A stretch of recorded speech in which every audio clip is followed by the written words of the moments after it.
Ponton again with the Hill and Ponton Live VA video chat. We're excited to be here with you. Two of us have not been in person together for a while. Happy New Year. Yeah, this year at least. Yeah. So let's go ahead and jump right into some questions. Let's see. We got a three-part question coming up here. All right. I am about to file my BDD claim. I have a long history. What is BDD?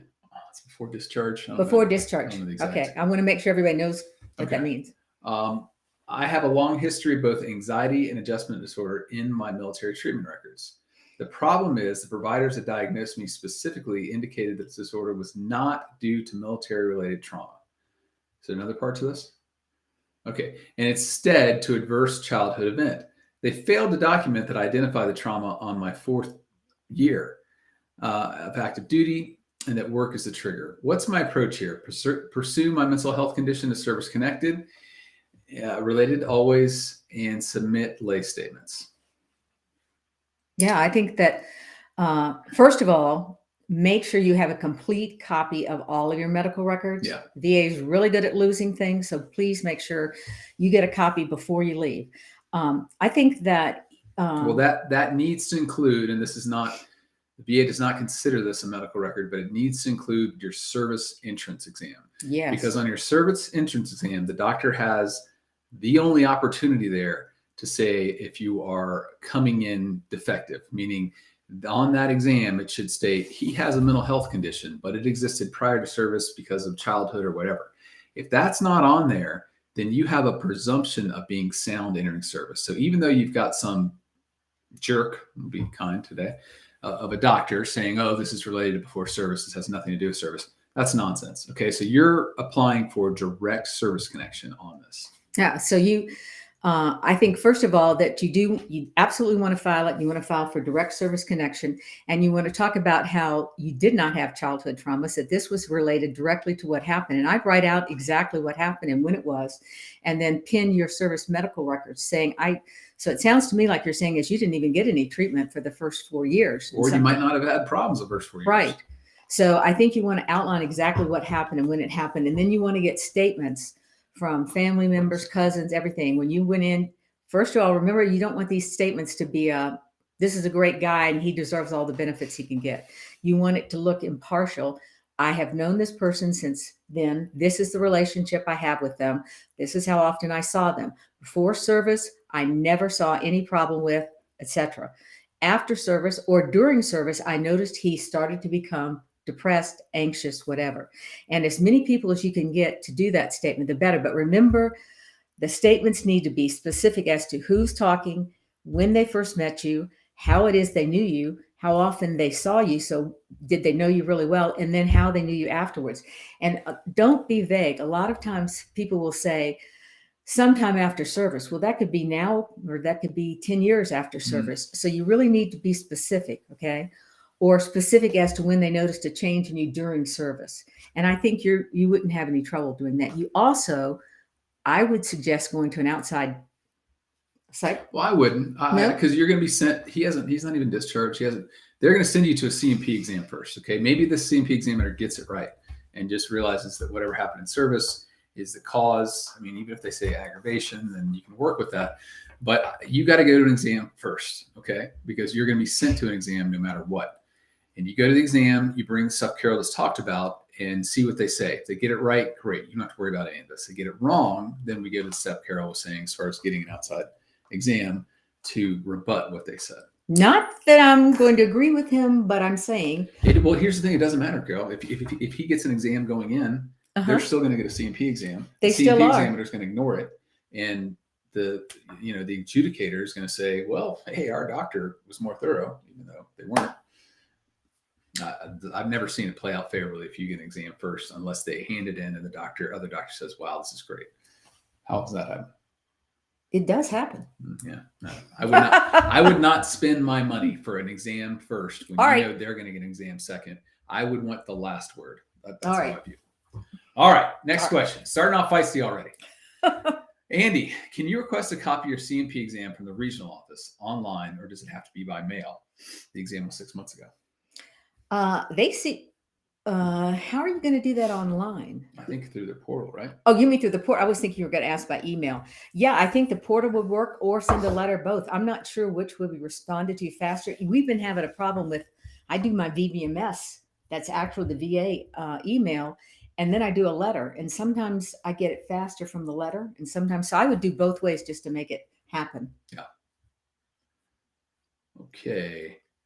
Ed Tamara. After 2 failed appeals for Gulf War presumptive IBS, VA says it's due to 2 documented conditions of lactose intolerance and polyps. I have an IBS-C diagnosis from a private doc. Why can't I get presumption for IBS? This is like Carrie said, these are the hardest cases. The VA continuously does them wrong. I really think you're probably going to need to get a lawyer to help you with this. I think you're going to have to get a really good IME. Truly, of all of the Vietnam, the Gulf War, the latest, this is the hardest, because these presumptions, they just don't get right. Right. And you're going to have to get a lawyer that helps you track the language in the regulations. That's what I do, because it was already twice. Yeah, I agree with Carol. Chris B. I am filing for increase for analogous hernia hiatal diagnosis. One of my VA record notes has mention of worsening, but also on the same page, intolerance of C&P exam or CPAP machine. Is sleep apnea rating in jeopardy? Let's start with the second part first. No, if you were trying to use a CPAP machine, you've been prescribed the CPAP machine and it just doesn't work. Basically the rating says that you've been prescribed one and you need to use it. If you can't use it, that doesn't jeopardize your rating there. As far as the analogous rating, I guess he's trying to get higher than you need to show. So for an analogous rating, basically it's where the rating code itself does not contemplate the specific symptom that a veteran's having or the specific disease. Usually it's a disease that's not in the rating code. And so what they say is, let's look at the symptoms and see where on the rating code that is diagnosed. Okay. So you're saying you have something that's diagnosed and it is on the rating code. You can try and say, hey, your rating code goes to 10 because I have X, but my worst problem due to this is Y. And so it should be rated under a separate code. So that's what I would try there. Kidzu, what are we saying now?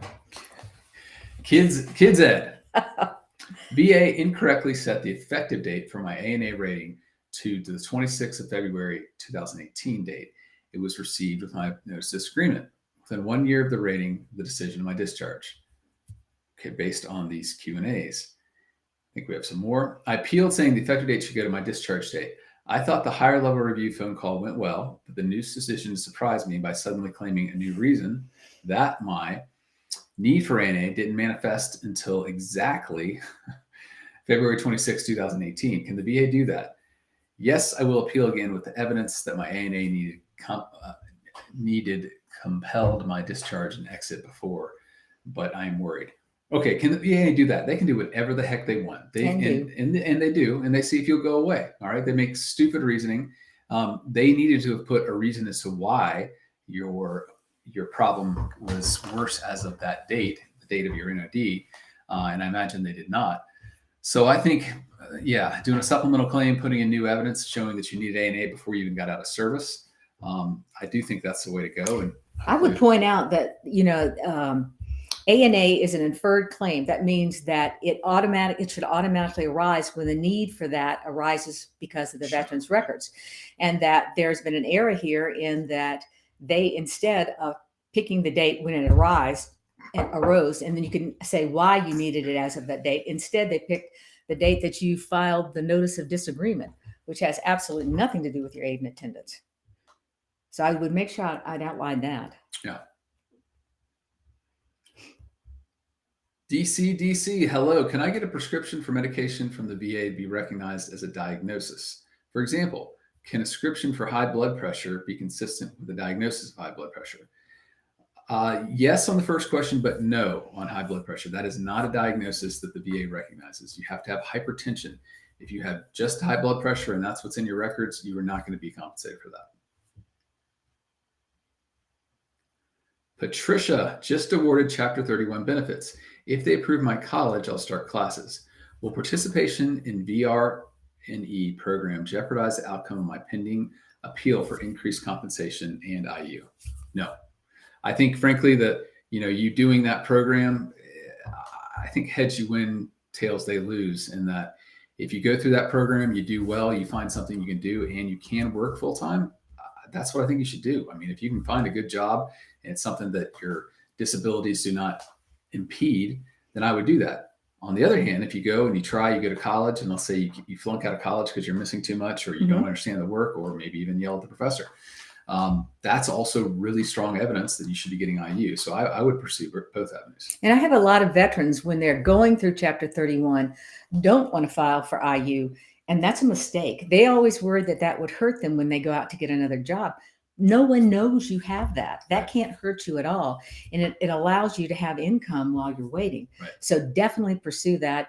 The fact that, as Matt said, the fact that they're already putting you in the class shows that you have some definite disabilities that prevent work or preclude you from doing the work you should be able to do. Okay, Zypher, 70% PTSD for over 2 years, and I've been going to VA for therapy. However, I'm about to start a new treatment with meds. My question is, if my symptoms were improved with meds, will VA reduce my rating? I think you'd have to have a pretty drastic improvement. That lasts a sustained amount of time. Right.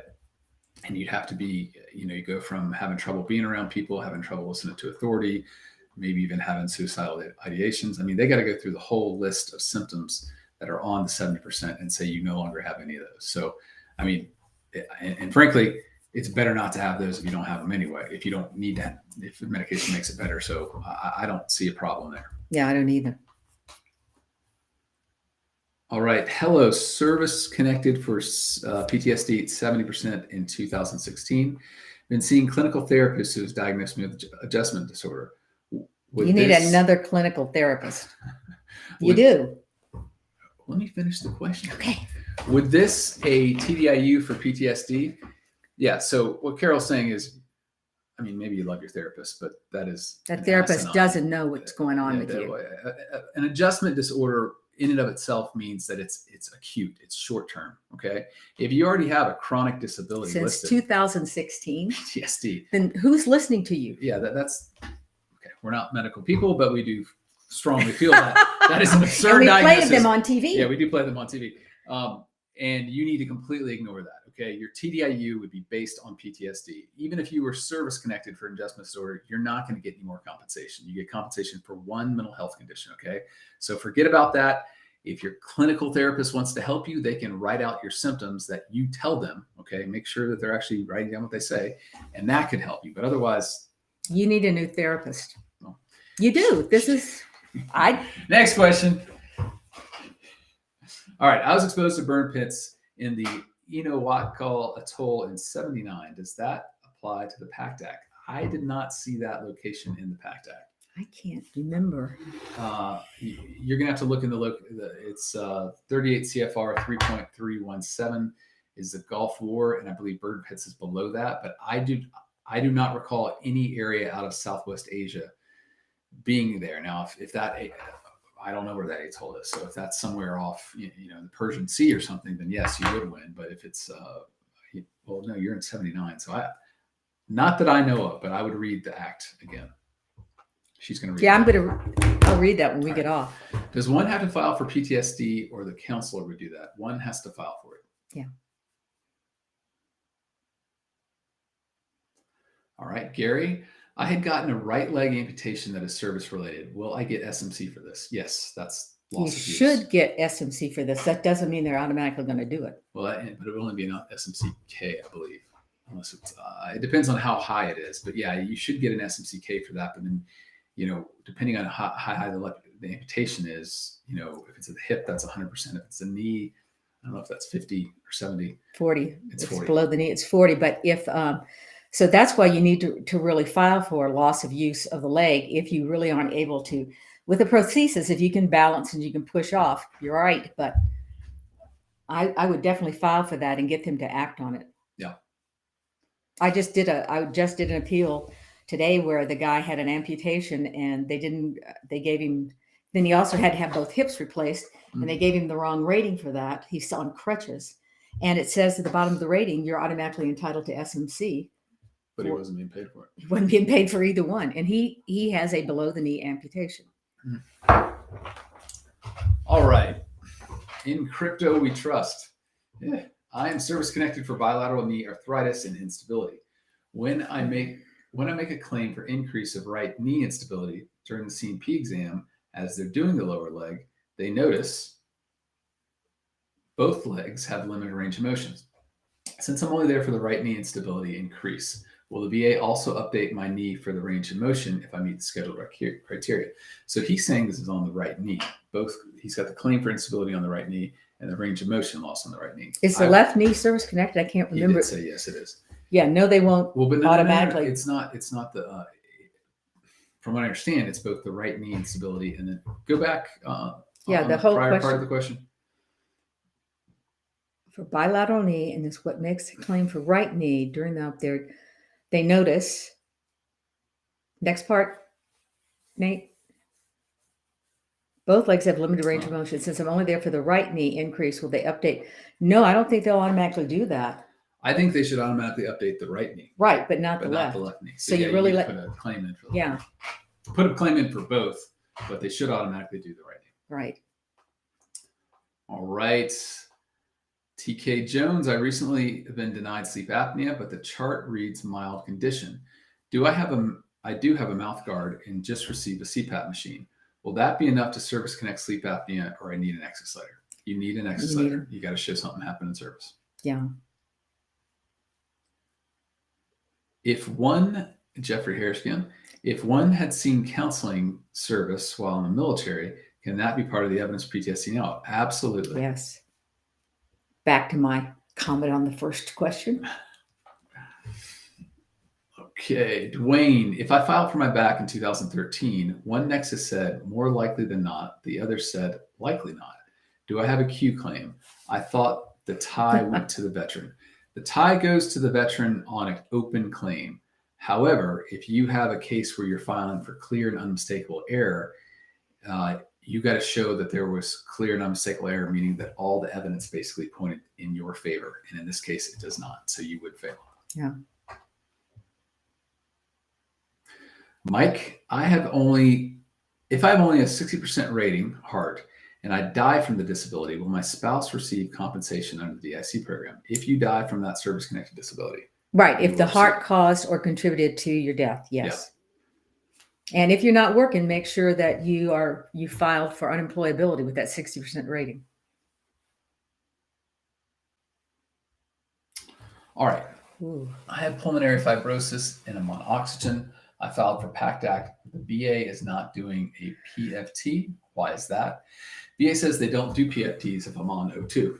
Because that's an automatic 100% rating. It's a rating in itself, yeah. So hopefully that means they right now, that's one of the things that they're trying to decrease under their proposed regulations. So that ought to do well for you. Yeah, as it goes now. Why does a FOIA request cause the BVA to pause your appeals when they won't consider any new information? That is interesting. What their reg says is that they can't make a decision when there's a FOIA request out there because there might be new information added or giving you an opportunity to make a new argument. That's what it's always been. But you're right. If you have a direct appeal, why would it do that? Yeah. I don't know. They haven't updated that reg, I think is the. I think that's part. They have new regulations and they haven't caught up with how that affects all the other things that they do. All right. Amber Star Productions. Hello, I was awarded 50%, but doesn't look like it was completed. It says status, evidence, gathering, review, and decision for sleep apnea. So if you were awarded 50% for sleep apnea, I do believe that is a completed rating. But if there are other issues that were on that decision or should have been on that decision, then you're right. It seems like they'd be working on those. But typically what you'll see is in the front section where it says issues, it'll have issue number 1, sleep apnea, 50%. It'll say issue number 2, duty to assist or deferred. No. Allergic to rhinitis, the actual issue. Next to it'll say deferred. Yeah. See what I'm saying? So We don't know. So I'm not sure how you say it looks like it wasn't completed. It says status evidence gathering. Okay, so we don't know what your online VA looks like, but our online VA, we can see where a rating decision pops up and it grants something, but it's not final until the NOA, the notice of action, is actually published. And I have found that sometimes there will be a rating decision granting something for 6 months and all of a sudden it disappears. It was never finalized. So I don't know if this is what you're seeing. Yeah. Okay, Major 33, I filed a claim for Pes Planus. I have 24 years of records to include my entry-level qualification for normal feet. Am I required to meet all the requirements on a DBQ in order to qualify for the max rating? You got to meet requirements of the max rating, but I think we need to get your service connected first. But then once that happens, then yeah, you got to show. You don't have to show every single part. There are a lot of questions and there are a lot of problems you could have with Pes Planus. So just because you don't have all of them doesn't mean that you're not entitled to a really good rating. Yeah. Okay, Jeff, when diagnosed with a condition, mainly PTSD, but any condition, I'm dealing with PWGS. What is that? Is it related to the onset or is it rated? Okay. Is it rated from onset or is it rated from the date of diagnosis? We don't know what PWGS is. However, any disability, if you have a claim open, okay, let's say you file for the claim and it's open, it's going to be the later of one of two things: the later of when it was filed or when it was diagnosed. Right. Okay, and that's a good question there. So let's say it's diagnosed 6 months after you filed, but you can pinpoint to where the onset was, back to the date you actually filed it, then yes, you get it back to your date. Okay. And in other words, the doctor 6 months later says, 6 months ago, you had Right. PTSD for these reasons. Right. Or even 3 years ago. Right. You just filed for it. It goes back to the date you filed. Lisa, hubby has 2 claims filed. First, the initial claim. Second is for a temporary 100% while in hospital convalescent care for spine surgery. Have been assigned 2 different companies for C&P and DBQs. Is that normal? There is no normal right now when it comes to C&P exams. They are all over the place. I think you can call the VA and say, look, I got 2 exams for the exact same things with 2 different companies. He clearly is in a lot of pain and probably not very mobile. I want them to be consolidated. That's what I would do. And remember, the people there are 3 companies that run these C&P exams, and this is money for them. So neither one will want to give it up. So if you can't get satisfaction, you actually call the VA 100 number. Yeah, I would not even call them. Yeah. Because they're gonna say we're not. Yeah, and ask for the C&P section, and they will help you with that. Yeah, I'd go right to there. Yeah. Star Writer, you stated TDIU should go back to the original date of the 80% in previous videos, but it won't reset a new 20-year clock if approved on its own merit without a C&P exam, right? Okay, so the first part, we said TDIU should go back to the original date 80%. That's not always the case. There are things needed, like the record showing that you could not work due to that 80%. Mm-hmm. If you get that 80% going all the way back to whenever you filed, that does reset the date. Okay. It's the date at which you were granted unemployability. So if you were originally granted unemployability at 2020, you appeal saying, hey, you missed this all the way back, and it goes back to 2010. Your date for the 20-year rule is the 2010. Roy, hello, I'm 80%, and last year I've been diagnosed with sleep apnea, taken meds from VA for headaches, and recently diagnosed with diabetes. Can my sleep apnea and diabetes be connected to my PTSD? And will this help me reach 100%? Can your law firm help me? So this is one of those, the closer you get to 100%, the harder it is. Sleep apnea can be service connected to secondary to PTSD. Sure, we win those claims all the time. It takes us about 5 years because we have to get up to the BVA where they actually read the law. But let's say you're at 80%, you get a 50% rating. What they're going to do is take that leftover 20% to get you to 100, and they're going to say 50% of that, which will then bump you up to 90%. Okay.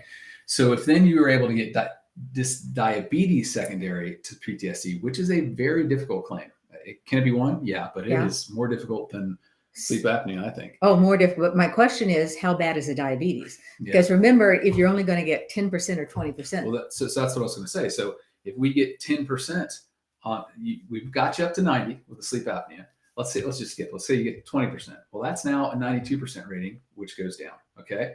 If we get you to 40%, which shows you have an extraordinary problem with your diabetes, you're at 94%, and that goes down. Right. So this all gets us back to Carol's favorite claim, which is well, if you have chronic kidney disease, if you have heart disease, if you have other diseases that were caused by the diabetes. Yeah. Then then you probably get straight 100 pretty easy. Right.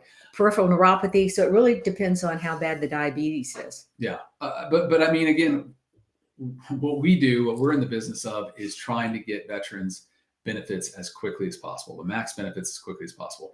If you're at 80% and you're also not working, I would look for an unemployability claim right there, because that bridges it automatically to 100% rating. And then you have medical treatment for everything. You have, if it's P&T, then you have dental and all that other stuff. And you don't have to wait 5 years. Okay. That's me being honest. We can win those claims, but they're going to take a long time. They're going to take costly medical opinions, and it's going to take stress and anxiety on your part, which I don't see either one of those being won at the regional office. And if you ask anybody else here who has a claim to the BVA, we're looking 2, 3, 4 years ago before they've. Oh, we're looking more than that. I'm looking. Decision. I've got some of those 90-day evidence that were filed in 2018. So that's what? 5 years. 5 years. And they aren't anywhere, unless you're 75, homeless, whatever, they aren't anywhere near looking at those. So I'm telling everybody, please call your congressmen, your senators, and ask them, what are you doing about this problem? Right.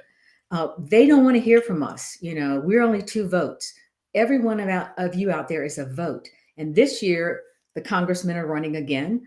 Or the senators are running again, and they want your vote. So you need to ask them not what's going on, but what are you going to do about it? I'm serious. Please help yourself and help all the other veterans. All right. How long, this is last long adventure, how long does a C&P examiner have to submit your results? I had my exam 21 December, and it's the only thing holding up my claim. They have longer than that. We've seen. Yeah, but you don't know if it's the examiner or if it's the person who's going to rate it, because a lot of times the examiner, the person that's going to rate it, hasn't pulled it up into the system. Mm-hmm. So it could be the examiner or it could be the rater. If you call the examiner's office, they won't give you a copy, but they will tell you if they sent it, and then you'll know who's holding it up. Yeah. T.A. Chapman, why do doctors, C&P, and the VA always ignore our joint pain because of no swelling? Feels like I'm losing my mind. I don't know that that's true. Yeah, I think you need to come in with some kind of documents on that, as far as when you see it, how often you see it. If you could have other people who are in your life, family members, good friends, how often they see your knees swell. I think the VA believes what they can see. And if they see your knees come in and it's a day where they're fine, they're going to be like, well, what's this guy complaining about? That's what I see. But I mean, like if you have arthritis and you have it in the different joints, they don't need to see swelling. They can talk about pain. So it really just depends on what's causing the pain and where exactly it is. Michael, does the VA combine COPD at 60% pending sleep apnea study? Will these two be combined? No sleep study yet, but C&P scheduled. Yes. I've seen both. Every time we've had them, they're combined. They're combined too. And so if you've already got 60% for COPD, I don't know that sleep apnea is going to help you. Yeah. Paul, I was found to be 100% 2 years ago from my records when I was discharged in 79. Can I go back to 79 for compensation? Only if you can only go back as far as your first claim. Okay. So there's an exception to that if that first claim is within a year of discharge, but you can only go back as far as when you first filed a claim. And a lot of times this is extremely frustrating for veterans because they didn't have their records when they got out, or they were told they couldn't, win. But if this was your first claim 2 years ago, then that's as far back as you can. But if you have claims back then, there may be a chance to have them reopened. This is our treasure hunt, the things that I really enjoy coming to work every day, because sometimes they didn't do them correctly, or you filed things that reopened them, and they're called legal errors. And if we can file those, then you can go all the way back. But the predicate is you have to have a prior claim. Right. Alan Davis, does exposure to Agent Orange and other herbicides in Okinawa during the Vietnam War fall under the Pact Act for items currently on appeal to the VA? That doesn't necessarily, but I find that the everybody who's making decisions, like if you have a pending claim for that, I'm finding they're being awarded, and they're being awarded back to when you filed your claim. Yeah. Yeah, that's an open question that we'll have seen them get it wrong too, where the VA is only going back to the date of the Pact Act, but we'll have someone, in a case similar to yours where they've been fighting this for 5 years, and they'll just say, they'll go all the way back or they won't, and there's no rhyme or reason. No, but most of the ones I've seen, they are going all the way back because it's kind of hard for them to say it's not service connected. Right. My rating is 70%, but with TDIU, it's 100% with permanent and total. Is it worth trying to increase my regular ratings? I say no. Carol says. No, I don't. If you've got 100% TDIU and there's nothing else that's going to give you more money than that, then I wouldn't fool with it. Leave it at that. All right, Jerry, I got diagnosed with PTSD through VA last month, but had other mental health care, ADHD, diagnosed via over 14 years ago. What should I expect to do? My mother died while I was on orders for the Guard. First thing you need to do is file a claim if you've not done that. And they need to kind of go through this and figure out what your diagnosis is and how far back it goes. You need to show what happened in service through corroborating evidence. So if you have service records showing that you went on leave, if you have your mother's death certificate, those are things you could submit and say, I had to leave, or I did not get to leave. I'm not sure which was the case. If you were on orders and you couldn't go to her funeral, I could see how devastating that would be. So if that's the case, you just need to write a letter, but attach the death certificate. That's what I would do. But remember, you're only going to be paid for the hire of whichever mental. Can you get ADHD? I don't think you can get ADHD. So you want to incorporate all of the problems mentally you have into one thing. If you have PTSD, that would cause depression, anxiety, things like that. I don't know if it could cause attention deficit disorder. And frankly, I don't know that you can get service connection for that. Yeah, I'd focus on the PTSD. I would too. Okay, is there a timeline on the Pact Act claims? I'm a Gulf War veteran with a diagnosed chronic rhinitis and chronic sinusitis. I had surgery September 2022. They should be processing these claims now. They say, if you look in the legislation, they say they're rolling them out every couple of years. But we've also seen, again, that they've went ahead and sped up, and they're processing now. So it's a little confusing. It's very confusing. There are lots of different types of claims under the Pact Act. You have claims for widows specifically. You have claims for people in the Gulf War. You have claims for Vietnam veterans. You have claims for people that were at Camp Lejeune. So there are different times that you have to file. The federal cases, you only have 2 years to file. Mm-hmm. So it's really hard to tell you exactly how much time you have to file. But whatever, you should file right away. Agreed. Betty, September 22, we requested an FOIA records for disability exams. We still have not received them. What is the law as far as timeline to receive? There's really no law you can press on them. I mean, you can try to bring an action in federal court against them. You need to probably file 2 more, say, hey, I need this under the Freedom of Information Act. And I'm going to sue you if you haven't. And that's probably like 2 months between each of those letters. But if you're looking for disability exams, you should be able to get those online through your portal. So online through your portal, or I find right now they just say to the VA, please send me a copy of my C&P exams, and they're doing it. So I wouldn't bother with the FOIA. I would try to just go directly to the VA, or like Matt says, a lot of these are on your online portal. Michael, I've been diagnosed by 2 psychiatrists for service-connected PTSD and take medication for PTSD. I filed my claim and was denied, so I appealed it and was denied. Now I filed a supplemental claim. Why am I being denied? Well, if you're asking for service connection, it sounds like you've got one big piece, and that's the diagnosis, okay? But there's 2 others. You got to show something happened in service, and then you have to have a nexus between the 2. So we need to focus on what happened on service. What what was going on? Was it, were you in combat? Did something, were you in accidents? Like prior gentleman, did you have a parent die and you weren't able to go back? Military sexual trauma. Military sexual trauma. So you got to show something like that happened through proof other than your statement. Okay. So we need to get that. We need to get what happened. We need to get a statement from you and then show something that buttresses that. Okay. Once that's done, then you need a nexus, a link between what your current doctors are saying and what happened in service. You need that nexus. So that's from the facts you gave me, that is what's missing. It looks like that your psychiatrists are the two that are saying you have PTSD are helpful. But remember, the VA always sends your case out for a C&P exam. And on that, it will say, the examiner will say, have you reviewed the claim file? And they'll check yes. And that alone pretty much means that your two doctors have nothing to say as far as the VA is concerned over the examiner. Okay. I'd say the regional office. The regional office, right. The BVA. But he doesn't want to go up to the board and take a chance of not having what he wants. So you need your doctors to say, I have reviewed your claim file and I have reviewed the medical records and I am treating you. And as a result of this, I think PTSD is service connected because, and give you a clear. Because of X that happened in yes. service. And I reviewed this record that showed X. Yes. Could have happened. If they don't say I've reviewed the claim file. It's not great. No. All right. Shane, my MST claim has taken 18 months now. And 2 months ago, I submitted the I can't pay my bills form. Now they just asked me for a form I already submitted 18 months ago. What are they doing? What do I do? I am sorry about this, Shane. This is so frustrating. And it sounds like you were at the end of the rope here.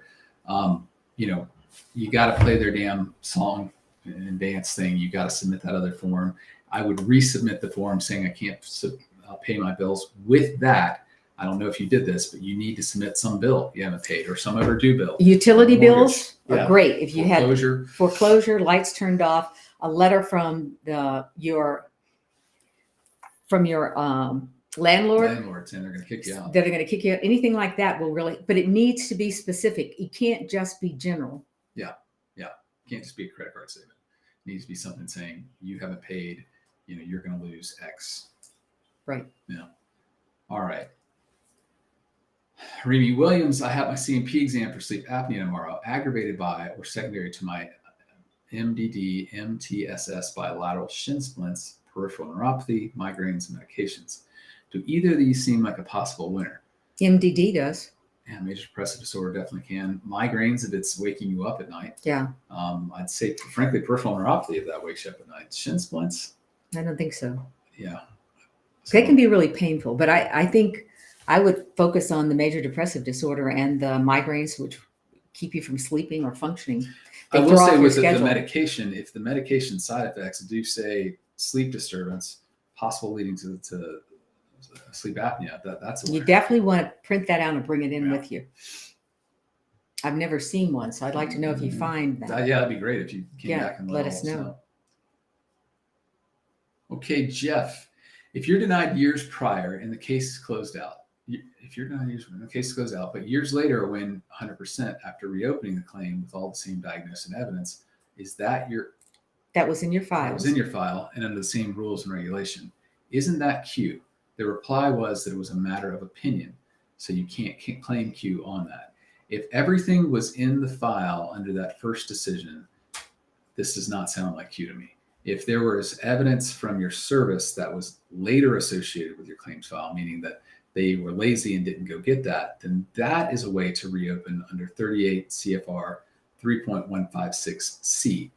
That is a very advantageous regulation because that means you can add evidence into what would be already a closed record and reopen it back then. But from what you're telling me, unfortunately, it is, if there are a possibility that what they said exists, meaning it's not clear and unmistakable error, they're going to win. But these are ones, like I said, that I love to look through because there may have been a legal error. You may have put evidence in within a year of the decision. There are a number of things like that we look for. Yeah, I think what's important is Carol and I go out of our way to not say something is Q. Okay. Right. That is a last act of desperation you would see from us because we want to go back and see if that claim was still open, or we want to see if the evidence we submitted in this claim could reopen that Right. claim. Okay. Because when you do that, you're dealing with the burden of proof of as likely as not. You're able to put in new evidence, and you're able to use the new and more favorable case law. Once you go with Q, you're stuck with the evidence at the time and the case law at the time. And you got to show that it's clear and unmistakable there. I mean, that bar is way up here versus as likely as not. Clear and unmistakable. There couldn't be any other decision any other way. That's really hard. Aubrey Benjamin, my unit didn't schedule me for an ETS physical. When found out, they gave me a Halo Scuba physical. Are they not different? VA keeps telling me it's my ETS physical when it clearly says Halo Scuba and not ETS. I don't know what the forms are that they filled out on the physical they gave you. And you would basically want to get a copy of what an ETS is and compare the two to see, okay, did they ask all the same questions that they do for a thorough physical exam? I think it's meaning entrance, but I get the dates would really be proof. Oh, yeah, that would be ridiculous. Yeah. So if the entrance is when you went in. Oh, right. So if the Halo and Scuba was not like for 6 or 7 months later, then that's clearly not an entrance exam. Right. But I don't know what ETS means for sure. Okay. KP Whitfield, I had a sleep apnea test done by my private doctor. It stated I suffer from sleep apnea. The VA's sleep study said otherwise. What are my options? So hopefully you've already filed a claim here. And if they denied you based on what the VA sleep study said, then I would go back to my doctor and say why his opinion is more formidable and more substantive than the VA sleep study. It may be that the VA didn't do a complete study. You don't know, but I would have your doctor at this comment point, on that. It's a medical. You can't do anything. You need your doctor or an outside doctor to say something. I'm 60% Gwen for service-connected asthma. I recently learned, according to 38 CFR, if you take corticosteroids or immunosuppressive meds, you're entitled to 100%. What are my chances of winning by asking for an increase? Well, if you are taking one of those, then you should be 100%. They might get that wrong because they sometimes don't appreciate the fact that is a system-wide. It affects your whole body. They typically say that's something like chemotherapy, which would not apply here. But you should get it if that's what you're doing. And remember, there is on that regulation, I don't have it in front of me. Remember, it does say if you've taken so many over the last year or how long you've been taking them. So you need to make sure you fit totally into that. Yeah. And I want to know how long you've had the 60%. 60% is a good rating because the VA is really rough on giving asthma ratings. So you don't want to take a chance on losing that if you're not sure you're going to get the 100%. Mm-hmm. I was denied myasthenia gravis. Myasthenia gravis. That one. In 2014, but subsequently awarded chronic fatigue in 2022. Should I pursue appeal on the original one, or would that jeopardize my chronic fatigue ruling? It would not jeopardize your chronic fatigue ruling. You would be reopening that case from 2014. So if you feel that it's service-connected and that is your worst of the two conditions, I would, but you're going to need medical evidence saying that it is related. And you want to figure out what kind of rating have they given you for chronic fatigue? Are you going to get a much higher rating from myasthenia gravis? So you want to make sure what you're doing, how it's going to affect you. I would assume that you would have much more severe problems from the myasthenia gravis than you do from chronic fatigue. So I would assume that you definitely want to pursue that. David Brown, does having incontinence qualify for SMC? Oof. In and of itself, I would say no. If you're already at an SMC, you get half a step up from there. If you're at SMC, aid and attendance. But you'd have to have a rating of 50% or more. Right. Well, with incontinence, you get that. Total incontinence, you would get that. So it just depends on. In and of itself, the answer is no. But if you already at a SMC, aid and attendance for some other disability, let's say your back, and then you have the incontinence, and that's at a 50% rating or 100% rating, then you go up half a step towards SMCM. I don't know what the pay difference is, but yeah. Steve, Thank you for your help. Reopened a 30-year-old claim, which was rated 10% for asthma, and recently was awarded 90%. Your channel's awesome, but so is Cowboy Craig's. Oh, that was such a great compliment. They had to throw Craig in there. Come on. That is great. Make sure that 90% goes back as far as possible. And if you had years where you weren't working, it's like Carol was saying earlier, it's almost like a closed period of IU. Okay. Unemployability. Even if let's say you didn't work for a year and then you worked for 10 years. Well, in that year, they should get you unemployability and going all the way back. That is incredible. That's awesome. Craig couldn't have taught you that. That is completely us and our doing. Congratulations. Congrats, Steve. That's great. Gwen, continuing from the 60% asthma, I was on said meds when they rated me at 60% in 2008. Will I get back pay? 2018. If you filed back in 2018 and this has been a continual claim, it should go back to that point. Right. If you were just on the meds and you hadn't filed yet, then no.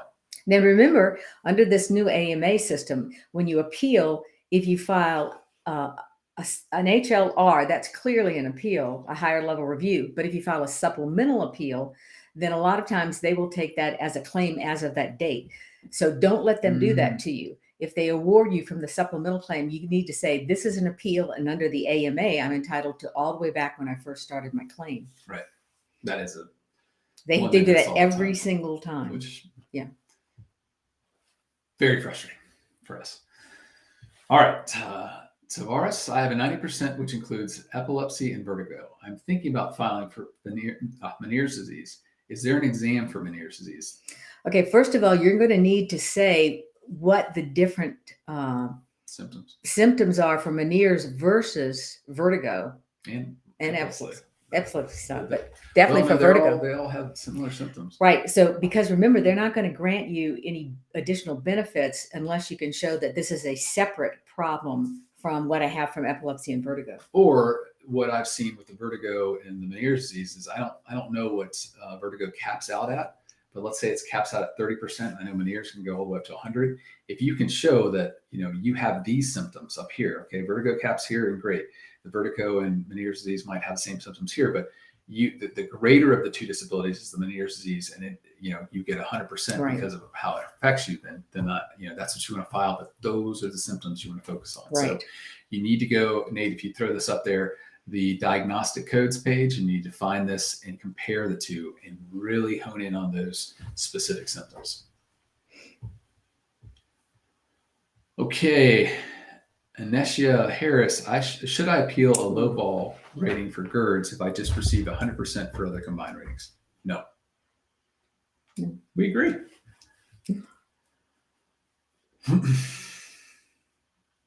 Holden, Robert Thomas would like to ask if we have a claim pending for unemployability and recently filed additional claim for severe neuropathy. This the 75-year rule mean you automatically go to 100% at 75.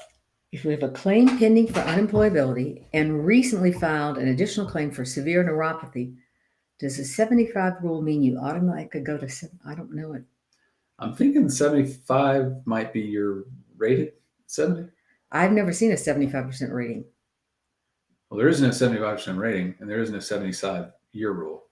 So if Holden, if you would give us a follow-up on that, a little more explanation of what's going on, that'd be great. Because if the vet is service-connected at 70%, or if he's service-connected at 75%, that rounds up to 80. Either one of those is a baseline qualification rating for unemployability. And if you tell us what you mean by the 75-year rule, like the 75-year rule means if you're 75, the BVA will advance your case on the docket, but I'm not sure what other 75. Well, you're automatically granted a pension. I don't think wartime. I think it's 65. I think that's 65. So yeah. Okay. Next question. Victoria denied 3 times for plantar fasciitis flat feet. Nothing in medical records. I submitted 2 different nexuses from 2 different doctors showing proof of not having flat feet upon entrance. What can I do to prove? Okay, so our first assumption is there's records in your service here saying that you had problems with your feet. Because what you're talking about is going on to a different level. What you're talking about is they denied you by saying that this condition existed prior to service. If the condition existed prior to service, or so For the condition to existed prior to service, for the VA just to flat out say that, they have to go back to your entrance exam. And on your entrance exam, your doctor must have noted you had flat feet or you had prior problems. You're coming in with that current condition. Okay. And watch, sometimes they say asymptomatic, that there's no problem. Yeah, it has to be a current problem when you come into service. All right. So let's say there's two options here. One, it didn't say that, which is a lot of times the case. It doesn't say that on entrance exam. Well, now that you have evidence of it happening, you have two doctors saying this was related to service, you have what's called a presumption of soundness. This is kind of like the opposite of Q, in that now the burden shifts over to the VA and they have to prove that you had something before service, part one. And they have to prove that through clear and convincing evidence, okay? And that is a high burden they have to do. They never, ever do this. They just say, no, existed prior to service. They don't actually do that. Let's say that they can show that it existed prior to service. Let's say there was an accident you had, or there's medical records they gathered that were prior to service, and they say, okay, this existed prior to service. Well, they still have to show that what happened in service did not aggravate you. Okay, how do you show it did not? I don't know, but they have to show. If you're going in for complaints, that shows an aggravation. Yeah, and well, they're going to say that's the natural progression of disease. They have to show that, but they have to show it again through clear and convincing evidence. And if you already have two doctors saying this happened due to service, it's going to be really hard for them to debate that. So that's what you need to do with these existed prior to service cases. If you can show that they didn't look at the entrance exam or that there's an aggravation, the burden shifts to them, and it is a high burden. And it never hurts to have also the statements, buddy statements. Oh yeah. I think I always would put those in there. No problems before service, problems after. Or during. I mean, or during. But this whole conversation, the predicate of this whole conversation is you have had something happen in service. The VA acknowledges that. Okay, your question did not say that, but we are assuming that the VA sees and you have presented something showing, clinical records and any kind of medical records that something happened in service. All right. Oh, let's see. Michaela, you two are hilarious and fun to listen to. Thank you. Well, thank you. I find myself hilarious. She can be rather aggravating because she doesn't agree with me all the time. And I get on my nerves, but I'm in therapy about that. Hopefully I'll get over it. But all right. Let's see. JW, I'm 90% primarily due to epilepsy. I'm looking for a secondary due to persistent TIC associated with the seizures as well as major depression. What steps should I take? Okay, you got to file those two first. Okay. To me, what jumps off the plate is the major depression. Right. Anybody who's 90% due to epilepsy, that is so destructive on your life, and that alters so many things. That jumps off the plate. And so let's do our math again. If you are at 90% already and you get a 50% rating for the depression, that gets you 95, and then boom, you're at 100. Yeah, I'd really focus on that. And those are the kind of things VA awards at the regional office. Right. They understand that that's what happens. And your mental health codes are favorable in how they're rated. Okay. Because if you can show that it isolates you, you can show that you don't want to be around people. You barely associate with the folks that you normally around. You're not going out making new friends, going to parties. That's a 50% rating. Yeah. All right. Chris Leon, 59. I have central sleep apnea with carbon dioxide retention, but I do not have chronic respiratory failure. Will the VA still rate me at 100%? I don't know that offhand, but that is a hell of a diagnosis right there. Yeah. So even if they don't rate you at 100, hopefully you have a high enough rating to remember, if you're on oxygen, that's an automatic 100%. Yeah. So I'd get the rating out and look at it. I don't offhand remember that. I need to look at that. All right. If I get aid in attendance, have 5 other conditions not used for A&A rated over 50%, does that give me N.5 combined with SMC-K for another problem? Will that push me to SMC-O? And with A&A, end up in SMC-R1? Brian, hell of a question here. Okay. I get aid in attendance, have 5 conditions not used for the aid in attendance rated over 50%. So that doesn't give you N.5. That if you're aid in attendance, that's SMC-L. 5 other disabilities at 50% gives you a bump to SMC-L.5. I'm not seeing where we're going to get the push to SMC-O. Remember, Usually you have to have loss of use. Yeah, you have to have loss in use, or you have to have aid and attendance at a higher level where you need more of a medical help, like somebody to give you shots because you can't give them yourself. But it's real. SMC is really hard, and it's really hard reading that, figuring out exactly what you have and what you can get for that. But I think with Matt, you need to have loss of use of hands, feet, vision, hearing. You need a higher level of aid and attendance, not just the regular aid and attendance. Yeah.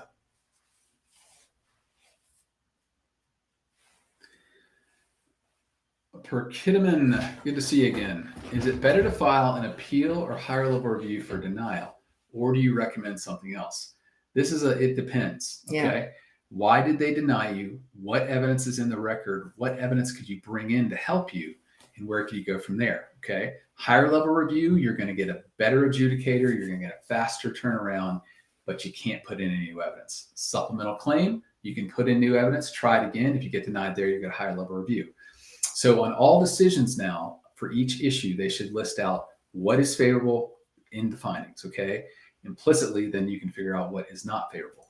So if they say you had an incident service, you have a current diagnosis, or let's say they have an incident service and you have a favorable exam, and they don't mention the fact that you have a favorable, or that you have a current diagnosis of that disability. Well, if in your records that were submitted and that are part of that claim, it shows your diagnosis, that's an easy appeal up. And you just point that out, say, hey, I'm not giving you new evidence, but here's what was in there. And they clearly disregarded that. If you don't have that diagnosis, then you need to refile, get with a new claim, and hopefully supplement the claim and put that in. Or if this is another situation, say you claimed service connection for sleep apnea due to your mental problem, and they said you didn't have sleep apnea while you were in service. That's a higher level review, duty to assist. They failed to actually evaluate what your claim was. Or if you said, I have a problem because of my back, because my knees, which are service connected, is thrown off my back. And the examiner only evaluated you as to whether or not you had a back problem in the service. That's a duty to assist error. So you would definitely go to a higher level review. So it's really hard to say in every situation whether you should go to higher level review or you should go back to a supplemental claim. It really depends on so many of these details. And that's really something we're trying to impart here when we talk to y'all. Is there is no cookie cutter for this. Right. Anybody says, oh, I can do this, it's easy, boom, boom, boom. They're probably not telling you the truth, okay? You need to be able to evaluate your own claim. You've got to read the decision. And then once you read the decision, go dig into the evidence. The other big thing that Carol harps on a lot for these higher level reviews is you'll read the decision and then you go read the C&P exam and you'll say, wait a minute, that guy didn't listen to a damn thing I said, or he didn't look at the evidence I gave him. And you take that to a higher level review, duty to assist error, and that it was a faulty failure to provide an accurate C&P exam. Right. So, to win these cases, you got to really dig in and see, why are they denying me and what evidence do I need to put in, or what evidence is already there they just flat out ignore. And this is not something we go, okay, here, I'll file this. It takes us much longer now than it did before when you just filed a notice of disagreement to really think through what's going to be the best thing to do here. Yeah. All right. Getting close to ending time. We got some more to do. Travelin Wilbur was sent a form for SMC after filing for caregiver program. What are the levels for SMC for mental illness?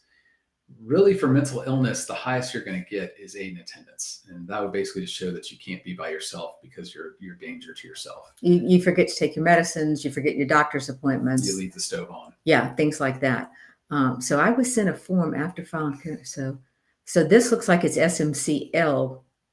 Would be the form. Be the form. Or SMCS. I mean, if you're homebound, but SMC-L would be the better one because those two, SMC-L, right, aid and attendance, and the caregiver program, do go nicely together, I think, as far as the evidence you have to prove.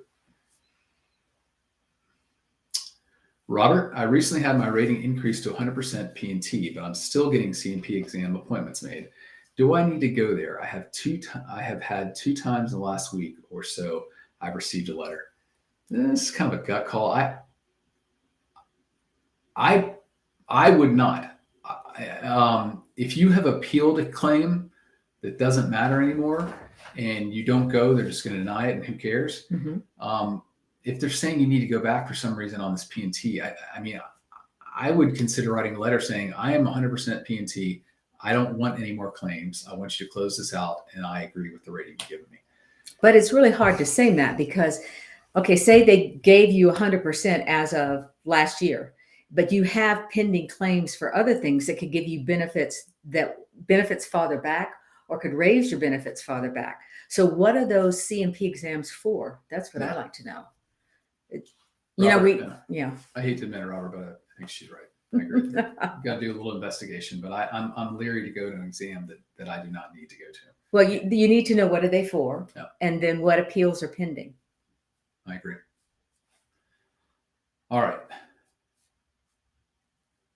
Jennifer, I've been at 70% since 2002, haven't worked since 2004, was fired due to my service-connected disabilities.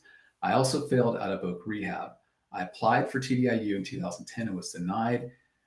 Rests of reasonable doubt or Q. Okay. I want to know, first of all, you need to file the TDIU again. Okay. Get that going on the current.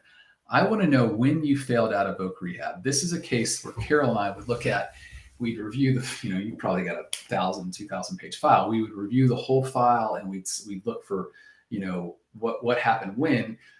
Prior to 2015, if there's a record in there that shows that your disability got worse, the disability here being the 70%, basically got you flunked out of their Oak Rehab, that is a new claim. That's an informal claim under the old law. And that should have been taken into account. That's what we're talking about, open claims. Open claims, right? We don't want Q. Nobody think of Q, okay? Think about how I can get it back. Because why is that important? Because that's an open claim, and now you can go back and stuff evidence in there.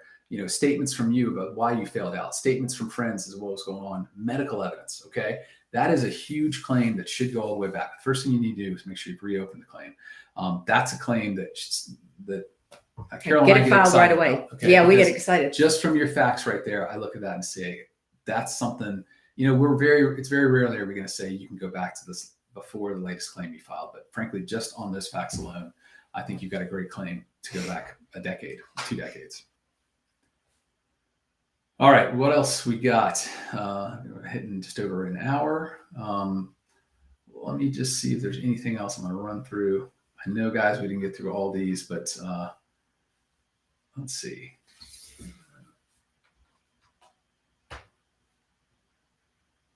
Nate, can you show us where we left off?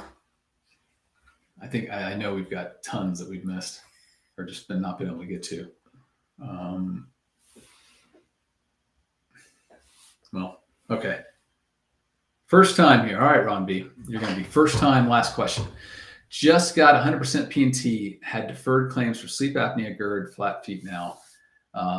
Do I pursue? So sleep apnea would give him another 50%. 50. GERD, flat foot could get it. See, okay, there are several things we look at. First of all, if you pursue these, they could get you, in addition to the 100%, an SMC-S, which is $300 or $500 more a month. But the second thing is, when were you granted the 100%? Would these claims go back prior to that time and grant you higher benefits, additional past due benefits? Yeah, I agree. And, we want to maximize current benefits and we want to maximize the retro. However, if these claims are just kind of thrown in there, you feel half-hearted about it. Don't feel like they're really a problem. Get out. Yeah. Just if it's, if they're denied, then just let them be. Okay. And go on with your life. P&T 100% is great. Well, folks, that's all we got time for today. We appreciate you tuning in. It's great to be here side by side with Carol, even though she's got her wild opinions. And when I'm closer, I got to be a little more respectful. But we just love doing this. We love not only just kind of tossing around ideas, but also getting more information from y'all, because we have our caseloads. We are learning just every day from what we see in patterns, but it's good to see what patterns y'all are seeing too. Right. It helps that you share with us. Yeah. And that helps us share with you. Well, thank you so much. And we'll see you next